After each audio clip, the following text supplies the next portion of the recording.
चलते हैं अनिरुद्ध जी के पास। आज के बिग मार्केट की ओवरसीज कड़ी में हमारे साथ मौजूद हैं। अनिरुद्ध जी नमस्कार, कार्यक्रम में स्वागत है। अनिरुद्ध जी, अभी हम नंबर्स का एस्टीमेट समझ रहे थे कि क्या होगा क्या नहीं होगा, लेकिन मोटे तौर पे 4 नंबर्स के साथ एशियन पेंट्स के साथ इस मोटा मोटी अर्निंग सीजन का समापन समारोह हो जाता है। अब हम हैंगिंग टाइप की सिचुएशन में हैं इस वक्त। आज मैं बाजार को अभी आपसे बातचीत शुरू करने से पहले ये देख रहा था, बाजार बिल्कुल बीच में सधा हुआ, 10 डिमा के ऊपर 20 डिमा के नीचे इंडिकेटर्स को देख रहा है। क्रूड जो ऊपर से नीचे आया लेकिन फर्दर सिंक नहीं कर रहा है। एक दिन की छुट्टी है, इसलिए स्केप्टिकल है कि माइट बी यूएस क्या करेगा क्या नहीं करेगा।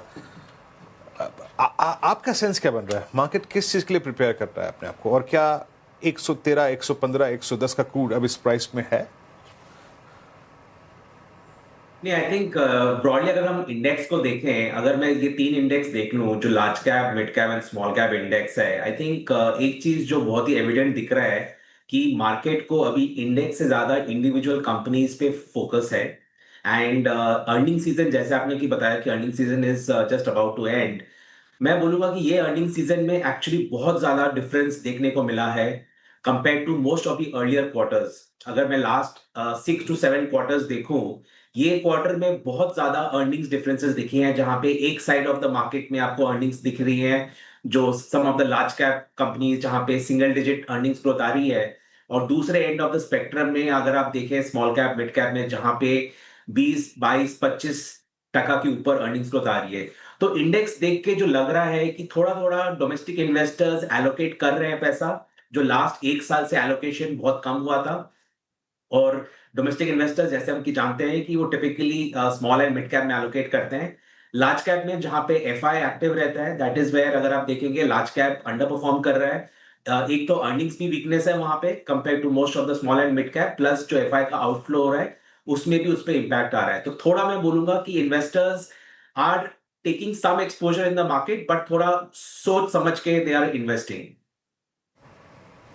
Right Anirudh ji, good afternoon. Shreya बात कर रही हूँ। आपने कहा सोच समझ के इन्वेस्ट कर रहे हैं इन्वेस्टर्स, तो ऐसे में सर स्टॉक स्पेसिफिक आइडियाज या स्पेसेस के ऊपर आप अपनी राय क्या रखेंगे? हमने 2 स्पेसेस में अच्छी खासी तेजी देखी। एक तो ये पूरा पावर इक्विपमेंट स्पेस, चाहे हम सीजी पावर की बात कर रहे थे, हिताची एनर्जी की बात कर रहे थे, सीमेंस, एबीबी अच्छी खासी तेजी के साथ, और ये जो ईवी स्पेस है, एक साइड की बात की हमने, और भी कई सारे ईवी रिलेटेड स्टॉक्स में अच्छी खासी तेजी है।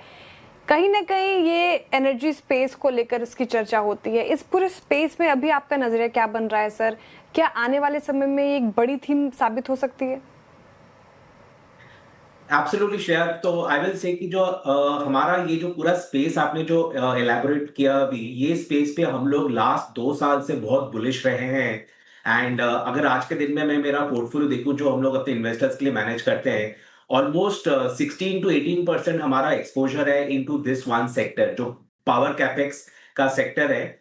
नाउ ये एक ऐसा सेक्टर है, अगर आप देखें कि ये ऐसा नहीं है कि सिर्फ 1 या 2 क्वार्टर का प्ले है, ये मल्टी ईयर प्ले है। मतलब इंडिया में इतना पावर कैपेक्स हो रहा है जो मैं बोलूंगा हम लोग ने लास्ट 20 साल में नहीं देखा है, जितना पावर कैपेक्स अगले 4 साल में होने वाला है। एंड ये बहुत बड़ा फैक्टर है कि इसमें प्लेयर्स जो है बहुत सिलेक्टिव प्लेयर्स है, एंड बहुत सिलेक्टिव प्लेयर्स है जो एग्जीक्यूट कर सकते हैं सच लार्ज ऑर्डर्स। तो इसीलिए जो पूरा सेक्टर है, मैं बोलूंगा कि अगर आज के दिन में, इनफैक्ट ये मैं आज सवेरे किसी से डिस्कस कर रहा था, काफी लोग बोलते हैं कि India has missed the bus of the AI rally. मैं बोलूंगा अगर किसी को एआई रैली मिस हो गया है ठीक है, लेकिन अगर किसी को एक बड़ा रैली खेलना है in the whole world, I think power sector एक ऐसा स्पेस है जहां पे इंडियन मार्केट्स में आई वुड से सबसे बड़ा पैसा बनाने का अपॉर्चुनिटी आज के दिन में भी एविडेंट है इन दिस एरिया। तो definitely we remain bullish on this, and investors को अगले 2 से 3 साल के व्यू से इसी सेक्टर को डेफिनेटली एक्सपोजर बढ़ा के रखना चाहिए। जी, power space super swing provide करता हुआ, पावर के लिए, ट्रांसमिशन डिस्ट्रीब्यूशन के लिए, कुछ हद तक कैपिटल्स के लिए, तीनों का समावेश होता है यहाँ पर।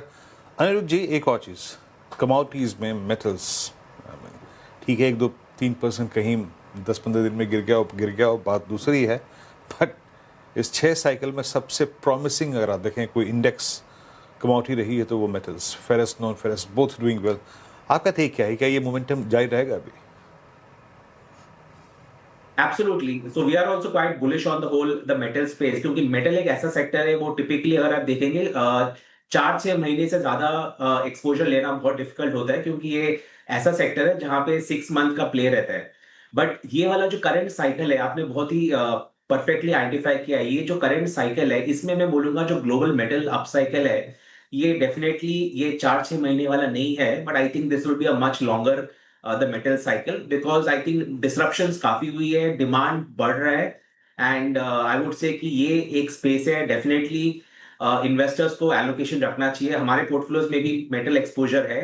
काफी सारे ये कंपनीज ऐसे हैं जिनका प्रॉफिटेबिलिटी नंबर्स बहुत बड़े नंबर्स आ रहे हैं, जो हम लोगों ने बहुत टाइम से नहीं देखा है। तो ये प्रॉफिट साइकिल बहुत बड़ा हो रहा है for the metal space, and I think इसको भी राइट करना चाहिए।